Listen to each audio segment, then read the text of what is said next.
Nous recevons dans le studio TV du Fonds Erasme le docteur Katia Donadello. Bonjour. Bonjour. Vous entamez une deuxième année au sein du Fonds Erasme. Qu'étudiez-vous exactement ? Donc, ma recherche se propose d'étudier les altérations de la perfusion cérébrale et périphérique après arrêt cardiaque, qui est un problème de santé tant pour l'individu que pour la société. Et en effet, la phase qui suit la réanimation cardiopulmonaire est caractérisée par les développements de dysfonctionnement des différents organes à côté du cœur et du cerveau. Et quel est le but de votre recherche ? Donc, la reprise d'une circulation efficace après réanimation cardiopulmonaire semble ne pas être suffisante pour réduire la mortalité et améliorer les devenirs neurologiques des patients survivants à un arrêt cardiaque. On pose l'hypothèse qu'une altération de la microcirculation, c'est-à-dire du flux dans les petits vaisseaux qui sont les sièges de l'oxygénation des cellules, puisse contribuer au développement du dysfonctionnement d'organes.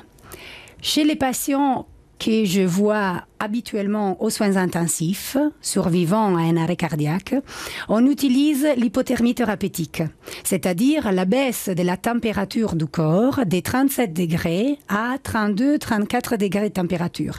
Et cela a démontré d'améliorer les devenirs neurologiques chez ces patients. Toutefois, l'hypothermie induite pourrait avoir des effets délétères autant sur les cerveaux que sur les autres organes. Ce que je me propose de faire pendant cette deuxième année du Fonds Erasme, c'est d'étudier chez un modèle animal d'arrêt cardiaque de courte durée les effets de l'hypothermie thérapeutique autant sur les cerveaux que sur la circulation périphérique et l'effet des différentes manœuvres thérapeutiques pour prévenir les dysfonctionnements d'organes. Alors vous y avez déjà un peu répondu, mais quelles sont les avancées médicales auxquelles on peut s'attendre, on espère s'attendre au bout de votre recherche ? Donc ce que j'espère, c'est d'évaluer avec un modèle animal de arrêt cardiaque de courte durée, les effets sur les cerveaux et sur la périphérie de la réanimation cardiopulmonaire avec et sans hypothermie thérapeutique et d'évaluer les effets des différentes manœuvres thérapeutiques mises en acte après la réanimation cardiopulmonaire sur les fonctionnements des différents organes et du cerveau. Alors c'est la deuxième année de recherche donc que vous démarrez au sein du Fonds Erasme. Que vous apporte cette expérience au Fonds Erasme par rapport à votre métier ? Vous êtes médecin aux soins intensifs.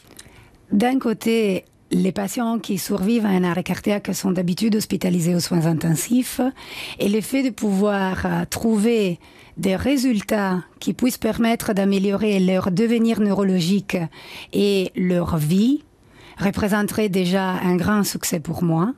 Donc l'applicabilité de mes résultats au domaine humain. Et de l'autre côté, le fait de pouvoir faire une deuxième année de recherche me permet de me remettre à l'essai, de continuer à me poser des questions et d'essayer de trouver des réponses à ces questions pour améliorer les devenirs de mes patients. Eh bien, merci beaucoup pour toutes ces explications et on vous souhaite évidemment beaucoup d'avancées, beaucoup de succès dans votre recherche au Fonds Erasme.